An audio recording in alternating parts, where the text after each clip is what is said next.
नमस्कार दोस्तों। मैं नीरज पांडे स्वागत करता हूँ आपके अपने यूट्यूब चैनल। दोस्तों, आज की जैसे आप लोग को पता होगा कि आज नवरात्रि का पहला दिन शुरू हो गया है और आज माँ शैलपुत्री का जो दिन है। आज जो नवरात्रि में जो 9 दिन में 9 तरह के कपड़े पहने जाते हैं, उसमें आज व्हाइट कलर जो है ये पहनना जरूरी जरूरी नहीं है, लेकिन जो मानते हैं वो आज के दिन व्हाइट कपड़े पहनते हैं क्योंकि शैलपुत्री व्हाइट कपड़ों में ही ज्यादा अच्छी लगती है और व्हाइट कपड़े वो ज्यादा पहनते हैं। तो दोस्तों, अभी 9 दिन धूमधाम से मनाया जाएगा नवरात्रि का त्योहार। और मैं तो कहूँगा कि जो गुजरात के लोग हैं, अहमदाबाद, गुजरात, सूरत के जो लोग हैं, उनसे बढ़िया ये त्योहार कोई मना ही नहीं सकता। हालांकि इसकी जो शुरुआत गुजरात, अहमदाबाद से हुई थी, गुजरात वगैरह से हुई थी, लेकिन अभी तो उत्तर प्रदेश, बिहार, झारखंड, महाराष्ट्र, उड़ीसा, हर जगह, बंगाल, यहाँ तक तमिलनाडु और कर्नाटका वगैरह में भी ये त्योहार अब मनाया जाने लगा है। लेकिन जो मनाने का तरीका है, पूजा पाठ तो सब अपने अपने भारत को पता है, सब सबका देश है तो सब अपने अपने तरीके से करते हैं पूजा पाठ।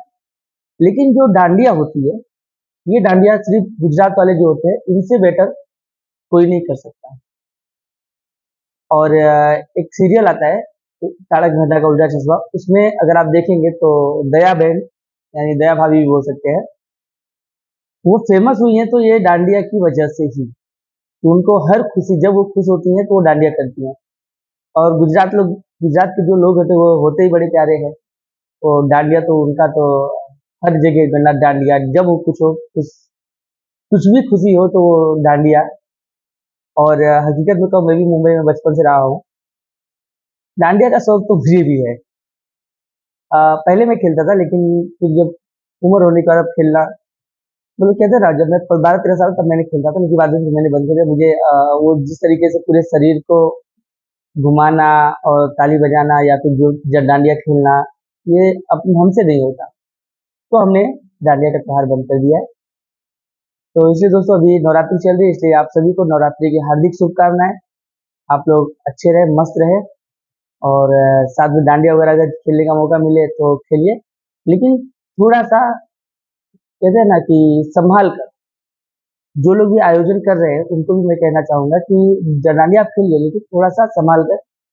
इस बार तो वैसे ही मुंबई में हाई अलर्ट पर, मुंबई आपको पता है खतरा है मुंबई पे, लेकिन थोड़ा सा हमें भी सतर्क रहना होगा। जो बड़े बड़े आयोजन होते हैं उसमें भी थोड़ी सी सतर्कता हमें अपनानी होगी।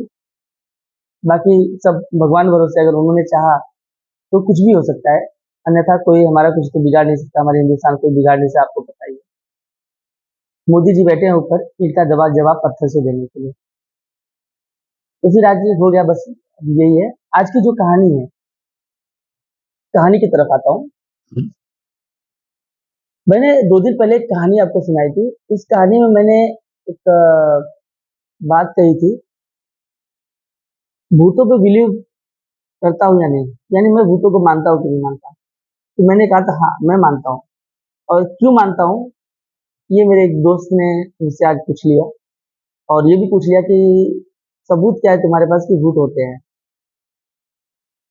अगर मैं कहूँ कि एक डिप्टी सीएम, एक विधायक, एक नगर सेवक, जिला पंचायत के लोग, गांव वाले, सरकारी सरकारी अधिकारी, यानी जो रेलवे के बड़े बड़े अधिकारी है, वो भी ये चीज को मानने लगे, तो आप क्या कहेंगे। और ये कहीं कहीं बातें नहीं है, ये हकीकत है। और सबने देखा है ये चीजों को। गांव के जो लोग, गांव में एक दो लोग तो होते नहीं, हजारों की संख्या में। एक स्टेशन की कहानी है, भारत के सबसे खतरनाक स्टेशन यानी भूतिया स्टेशन की कहानी है ये। वैसे तो भारत में टोटल 10 भूतिया स्टेशन है जहां तक मैं जानता हूँ। इसकी एक कहानी ये है जो, क्योंकि ये सबसे टॉप पे आता है, सबसे ऊपर यही कहानी आती है। एक लड़की की वजह से 42 साल तक एक स्टेशन बंद रहा था। उसी कहानी में आपको आज सुनाने जा रहा हूँ। तो आइए देखते हैं फिर इस कहानी के बारे में क्या होता है। इस कहानी में, कहानी की जो रेलवे स्टेशन है, ये रेलवे का स्टेशन का नाम है वेडूर कुदार रेलवे स्टेशन। ये आप जब कोलकाता से पुरुलिया जाएंगे हाँ, पुरुलिया पुरुलिया वही जगह जो आर्म्स ड्रॉप की कहानी है इसमें, इसी नाम से पुरुलिया जाना जाता है कि वहाँ पे जैसे हुए थे जो इसके नाम से जाना जाता है। लेकिन ये कहानी जब आप कोलकाता से और पुरुलिया जाएंगे 260 किलोमीटर की ये दूरी है। लेकिन ये जो स्टेशन है ये पुरुलिया जिले का ही स्टेशन है, वेणुकुदार रेलवे स्टेशन, वेबुकुदार रेलवे स्टेशन। वेबुकुदार एक पहले स्टेशन नहीं था, ये एक छोटा सा मार्केट था। चार रास्ता था वहाँ पे और वहाँ पे जो है कुछ दुकानें थी। तो जो यहाँ के लोग रहने वाले लोग थे, इनको अगर कहीं जाना है ट्रेन से, तो कहते हैं कि 20 से 25 किलोमीटर दूर इनको पहले जाना पड़ता है, फिर वहां से ट्रेन पकड़ के फिर आप अन्य स्थानों पर जा सकते हैं। तो इन लोगों की एक डिमांड की वजह से जो है रेलवे जो होता है, जो रेलवे बोर्ड होता है और वहाँ के जो विधायक होते हैं, स्थानीय नेता जो होते हैं, इन लोगों के जो कहने से एक स्टेशन बनाने की शुरुआत होती है। शुरुआत होती है 61 में, लेकिन स्टेशन बनते बनते 62 हो जाता है। यानी 1961 में इसकी शुरुआत हुई थी और एक 1962 आ गया इसे बन के पूरी तरीके से चालू होने में, यानी सर्विस में लगा दिया गया इसे। अब ये स्टेशन जब स्टार्ट हुआ तब से लेके 5 साल तक, यानी आने वाले 5 साल तक, यानी 62 में स्टार्ट है, ये 66 या 67 की बात हुई है। 66 लास्ट और 67 स्टार्टिंग की बात हुई थी। एक फ्लैगमैन होता है, आपने बहुत सारे स्टेशनों पे देखा होगा, फ्लैगमैन होते हैं। जो फ्लैगमैन होता है, पहले होता क्या है स्टेशन पे, ये मैं आपको बता दूं। होता ये था कि जब ये स्टेशन स्टार्ट हुआ कुछ दिनों तक तो बहुत अच्छी तरीके से चला। फिर यहाँ पे कुछ ऐसी घटनाएं घटने लगी कि जब आप स्टेशन पे जाएंगे कोलकाता से पुरुलिया, तो जब ये स्टेशन आने वाला होगा 4-5 किलोमीटर पहले, जितने भी वेंडर्स वो इसके अंदर होंगे, क्या बोलते हैं आपके ट्रेन के अंदर, जितने भी पुलिस होंगे या टीसी होंगे, सभी लोग जो है खिड़कियां और दरवाजे, जो दरवाजे पे जो बैठे हैं उनको उठा के अंदर करना, बंद करना, ये सब काम शुरू कर देते हैं ये स्टेशन जाने तक। ये स्टेशन बाद आपको जो करना है कर सकते हैं, लेकिन ये स्टेशन जब नजदीक आता है तो उनका तरीका यही है, सारे दरवाजे बंद करते हैं। और अमूमन जो ड्राइव पायलट हैं, जो गाड़ी को चलाते हैं, लोको पायलट, लोको पायलट भी अपनी सारी दरवाजे खिड़की वगैरह सब बंद करके गाड़ी की जो रफ्तार है अपनी फुल स्पीड, यानी नॉर्मली गाड़ी 60-70 की स्पीड से चलती है, लेकिन जब ये गाड़ियां वहां जाके पहुंचेंगी तो गाड़ी 80-100 जितनी भगा सकते हैं उतनी तेज भगाते हैं इस स्टेशन पे। अब ये स्टेशन मैंने आपको बता दिया 61 में शुरुआत हुई थी, 62 में बन गया और बात 67, 68 की, 66, 67 की बात। उस समय पे एक स्टेशन जो फ्लैगमैन होता है, जो ट्रेन आती है तो झंडी दिखाता है स्टेशन पे, मुकेश कुमार, मुकेश कुमार का ट्रांसफर होता है ये बेडूकुदा रेलवे स्टेशन पे। और बहुत छोटा स्टेशन, नॉर्मली स्टेशन है, फोटो अगर चाहिए तो मैं आपको दिखा सकता हूँ फोटो। मैं यहाँ कभी गया नहीं हूँ, तो जो मैंने कहानी सुनी वहां से और जो मैंने गूगल वगैरह पे सर्च की, वही कहानी मैं आपको सुनाने की कोशिश किया। तो कहते हैं कि जब मुकेश कुमार वहां पहुंचे, 4 महीना वो कंटिन्यू जो है ड्यूटी की वहां पे, और इनको नाइट ड्यूटी बहुत पसंद थी। कहते हैं कि दिन में धूप होती है, बहुत कुछ तकलीफ होता है, नाइट में ऐसा कुछ नहीं होता। कहते हैं कि बस सिग्नल फ्री है तो फिर झंडी दिखाना है, बस बाकी कुछ नहीं करना होता। और तो रात के समय गांव का स्टेशन है तो कोई आता भी नहीं है, तो उस हिसाब से इनको बहुत मजेदार स्टेशन लगता था। तो वो बोलते हैं कि मुझे कोई तकलीफ नहीं थी, मैं नाइट में ड्यूटी करता था उसमें। वो करते किया करते थे उतना। कहते हैं कि कुछ वहां पे ऐसी घटनाएं मेरे साथ उनके साथ घटित हुई थी जो लोग बताते हैं। कहते हैं कि एक दिन क्या हुआ कि ये अपने जो इनका रूम था, ऑफिस था, ऑफिस से बाहर निकल के ये झंडी दिखा रहे होते हैं। अचानक जो है एक गाड़ी आ रही थी जिसको इन्होंने ग्रीन सिग्नल दिया, यानी ग्रीन से झंडी दिखाई। और ये देखते हैं कि उस ट्रेन के जस्ट बाजू से एक लड़की दौड़ रही है, और बकायदा सब उसे देख रहे हैं लड़की को कि हाँ लड़की दौड़ रही है उसके पीछे। एक दिन देख लेते हैं, 2 दिन देखते हैं, फिर वो क्या कहते हैं, जो स्टेशन मास्टर होता है उनको कहते हैं कि शाम को जब अक्सर मैं देखता हूँ, मैंने 2-3 बार देख चुका हूँ ये ट्रेन को, 2-3 दिन से देख रहा हूँ, जब कोई गाड़ी आती है तो एक लड़की है जो गाड़ी के बगल से जो है गाड़ी के आगे आगे दौड़ती है। तो स्टेशन मास्टर कहते हैं अरे ऐसा नहीं होता, बोले चलो देखते हैं। और जब देखते हैं तो हकीकत ये होती है कि एक लड़की एक पीपल की झाड़ के ऊपर बैठी है, जैसे ही गाड़ी आती है उसके ऊपर जो है लड़की गाड़ी के ऊपर कूद जाती है और गाड़ी के ऊपर दौड़ती है, फिर गाड़ी के नीचे कूद जाती है, पटरियों पे दौड़ती है और फिर थोड़ा दूर जाने के बाद में वो गाड़ी के इंजन के आगे जो है नाचने लगती है। ये जो है मुकेश कुमार और स्टेशन मास्टर इन दोनों ने देखा। अच्छा, इसके बाद में मुकेश कुमार की जो है तबीयत खराब होने लगी। उन्होंने अपने स्टाफ जो सीनियर थे उनसे कहा कि मुझे छुट्टी चाहिए, तो ये जो है 1 हफ्ते की छुट्टी लेकर अपने गाँव की तरफ निकल जाते हैं। लेकिन इनके साथ गलत ये होता है कि जैसे अपने घर पहुंचते हैं, 2 दिन बाद, बीमार तो थे ही लेकिन 2 दिन बाद इनकी मौत हो जाती है। और जो इनके कलीग थे, जो साथ में काम करने वाले थे, जो कर्मचारी आते थे वहाँ पे और भी गांव के लोग जो आते थे, उन लोगों से जान पहचान, छोटा स्टेशन है तो मालूम है, आप सबको एक दूसरे को जानते पहचानते हैं। उन्हें भी एक कहानी ये चीजें बता रखी थी। तो जब मुकेश कुमार की मौत हो जाती है तो ये कहानी एक बोलते हैं ना, एक तूल पकड़ लेती है। यानी गांव के हर एक इंसान के मुंह पर ये कहानी का जो है नाम होता है। अच्छा, इसका और जो उनके कलीग थे वो भी ये चीज देख लेते हैं, क्योंकि जब मुकेश कुमार की मौत हो जाती है तो सब देखिए सोचते हैं कि भाई ये है कि सच में झूठ बहुत बातें हैं। लेकिन कुछ लोगों को और ये चीज दिखाई देता है और गांव वाले भी ये चीजों को देखते हैं। वो कहते हैं कि ये हकीकत है। अच्छा, ये धीरे धीरे बात जो है फैल जाती पूरे रेलवे महकमे में, स्थानीय लोगों की बात हुई थी। तो धीरे धीरे क्या होता है, वहां पे स्टेशन मास्टर छोड़ के चले जाते हैं, जो टिकट काटते हैं, विंडो टिकट खिड़की जो बैठते हैं वो लोग भी छोड़ के चले जाते हैं। अब समय ऐसा आया कि उस स्टेशन में काम करने के लिए कोई नुमाइंदा तैयार ही नहीं था। किसी को भी भेजा जाए तो कहते हैं कि या तो मुझे कहीं और ट्रांसफर कर दो चलेगा, लेकिन इस स्टेशन पे मैं नहीं जाऊंगा। और वो स्टेशन फिर बंद करना पड़ा।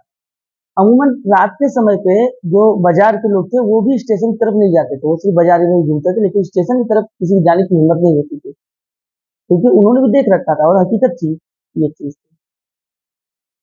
करते करते दोस्तों 42 साल बीत गए स्टेशन को बंद होके। 42 साल बाद में वहां पे ममता बनर्जी की सरकार आती है। जब वो लोग इंक्वायरी करने की बात करते हैं तो पैरानॉर्मल जो सोसाइटी थी वो जो है उस स्थान पे जाती है। तो आपको पता है उनका पहला पैरानॉर्मल एक्टिविटी जो होती है, उनको जो देखने के लिए आते हैं, जो चेक करने के लिए आते हैं, वो उनका काम ये होता है, पहले वो दिन में आसपास के लोग जो होते हैं उनसे पूछताछ करते हैं और फिर शाम को चारों तरफ कैमरे सेट करते हैं। फिर जो भी है 4 या 5 मेंबर्स होते हैं वो सब पूरे एरिया में घूमते हैं, तो वो सब देखते हैं। उन्हें कहीं कुछ ऐसा नहीं दिखाई देता, वो अपनी रिपोर्ट लगाते हैं कि नहीं ऐसा तो कुछ यहाँ पे है ही नहीं। और जो पत्रकार वगैरह थे वो भी जो है जाते हैं, पता करते हैं, लेकिन किसी को कुछ मिलता नहीं। तो ये आपको कोदाल रेलवे स्टेशन पे फिर, अच्छा अब क्या किया जाए। अच्छा, बात को भी 42 साल बीत गए थे, तो ममता बनर्जी की जो सरकार आती है वो भी ये चीज करने की कोशिश करती है, चालू करने की। तो जो सरकारी नुमाइंदे थे उन्होंने कहा ठीक है। अक्सर देखा गया है कि ये जो दिखती है ये शाम को 5 बजे के बाद ही दिखती है, जब अंधेरा होने लगे तो। और सुबह 7 बजे उजाले में नहीं दिखती है। और उजाले में किसी ने नहीं देखा, अंधेरे में ही जब वो देखे गए हैं तो कभी लाइट की रोशनी में दिखी है, कभी ये, लेकिन दिन में कभी नहीं दिखी। तो गांव वाले सुझाव देते हैं कि इन्हें सुबह 4 बजे जो है, सॉरी सुबह 7 बजे से लेके शाम के 5 बजे तक इस स्टेशन को, सॉरी सुबह 7 बजे से लेकर शाम को 5 बजे तक स्टेशन को खोला गया है। और करीब 2009 में पहली बार एक ट्रेन जो थी, जो पुरुलिया से कोलकाता के लिए जा रही थी, वो पहली बार स्टेशन वहां पे ट्रेन रुकी। और डरते डरते 4 या 5 आदमी जो थे वो उतरे और 4 से 5 लोग इसमें चढ़े। ट्रेन से नीचे उतरते हैं और वही 2-4 लोग जो है ट्रेन में चढ़ते हैं। और फिर से स्टेशन को एक बार चालू कर दिया गया है। और अब भी वहाँ पे ये माना जाता है कि रात के समय कोई भी ट्रेन जो है उस स्थान पे नहीं रुकती और दिन में वो स्टेशन चलता है। लेकिन नॉर्मली लोग ही चढ़ते हैं, सब नहीं चढ़ते वहाँ पे, आज भी ये माना जाता है। दोस्तों फिर अब ये कहानी तो मैंने सुन ली और मैंने पढ़ भी ली। पुरुलिया जिले में एक मेरा दोस्त है मुंबई का ही, उसकी मुझे याद आई करीब 3 साल बाद। करीब 3 साल पहले मैंने उनसे बात की थी एक बार, फिर मैं उनसे मुलाकात नहीं हो रही थी। तो ग्रुप होता है ना दोस्तों का, तो दोस्तों से मैंने नंबर वगैरह लेके मैंने उसको कल, मैंने जब कहानी पढ़ी तो मैंने उससे बात करने की कोशिश की। तो वो जो कहता है कि ठीक है, कहानी तो मुझे भी ये पता है, लेकिन क्यों हुआ था, कैसे हुआ था, ये नहीं पता। तो मैंने मेरी रिक्वेस्ट पे वो वहाँ जाते हैं जयपुर रेलवे स्टेशन पे, और वहाँ के जो लोग हैं, लोकल लोगों से बात करते हैं कि भाई ये कैसे हुआ था। तो पता ये चलता है, एक लड़की होती है अनीता नाम की उस समय पे। अनीता जो थी गरीब घर की लड़की, जो स्टेशन की दूसरी तरफ जो है, उसका एक घर, झोपड़े जैसा एक घर था, और उसके पिताजी जो है, जो गांव में आप देखते हैं, पहले इलाहाबाद बनारस जिन्होंने विजिट किया होगा, देखा होगा, 3 चक्के की साइकिल होती थी, जिसमें जो आगे जो साइकिल चलाता था और पीछे 2 लोग बैठते थे। यही अनीता के जो पिता थे, वो यही काम करते थे, और लेकिन वो पटरी के इस साइड करते थे, यानी दूसरी तरफ, स्टेशन की दूसरी तरफ पिताजी साइकिल लेके अपना जो सवारियों को ढोने का काम करते थे, और दूसरी तरफ जो है अनीता का घर था। अनीता दोपहर के समय पर अपने पिताजी को टिफिन यानी खाना लेकर आई थी देने के लिए, और पिताजी को खाना देकर जब वो रिटर्न जा रही थी, तो उसका एक्सीडेंट हुआ था, वो ट्रेन के नीचे आ गई और वो मारी गई थी। यही लड़की थी। अच्छा, इस लड़की को जो वहाँ के लोग बहुत अच्छी तरीके से जानते थे, और जो नीतीश कुमार ये भी जानते थे, लेकिन ये कभी पहचान नहीं पाए उस लड़की को। और जानते कैसे थे कि ये लड़की जो थी, वो स्टेशन पे आती थी पानी वगैरह लेने के लिए, जो बोलते स्टेशन चापाकल वगैरह कुछ होता है, यहाँ पे आती थी पानी वगैरह लेकर, जो जाया करती थी। तो ये चीज़ तो हकीकत थी, और सरकारी जो कर्मचारी हैं, जो लोग हैं, ये सब भी इस चीज़ों को जानते हैं। बाकायदा पुलिस रिकॉर्ड में भी ये चीज़ें हैं। तो दोस्तों, सबूत के नाम पे अगर आप मुझसे पूछेंगे कि मैं क्यों भूतों को मानता हूँ कि भूत होते हैं, तो जिसको नहीं पता वो एक बार बेड़ू खुदा रेलवे स्टेशन पहुंच जाए और रात को रुकने की कोशिश करें, आपको समझ में आ जाएगा कि भूत प्रेत है या नहीं है। तो भारत की ये 10 कहानियां हैं भूतिया रेलवे स्टेशन की। एक कहानी मैंने आपको सुना दी, और जो कहानियां हैं वो और भी जल्दी सुनाने की कोशिश करूंगा। तब तक के लिए आप लोग खुश रहें, मस्त रहें, मुझे भी अपना प्यार और आशीर्वाद बनाए रखें। मेरे भी फॉलोअर्स को थोड़ा ध्यान दें, फॉलो करें मुझे, व्यूज दें, क्योंकि मैं और अच्छी अच्छी कहानियां लेकर आऊं। अगर आपका कोई सवाल जवाब अगर मेरे साथ होता है, तो आप मेरे कमेंट बॉक्स में जाके मुझे सवाल पूछ सकते हैं। कोशिश करूंगा कि उस सवाल का जो जवाब है, सही सही उत्तर जो है, मैं आप लोग को दे सकूं। तब तक के लिए मैं खुद अलविदा लेता हूँ, आप लोगों से चलता हूँ एक नई कहानी की ओर, जो आपको सुनानी है अगले हफ्ते में, अगली दिन, सॉरी, कल मैं आपको दूसरी कहानी सुनाऊंगा। तो उसकी तैयारी करने के लिए मैं आज अलविदा लेता हूँ दोस्तों। जय श्री राम।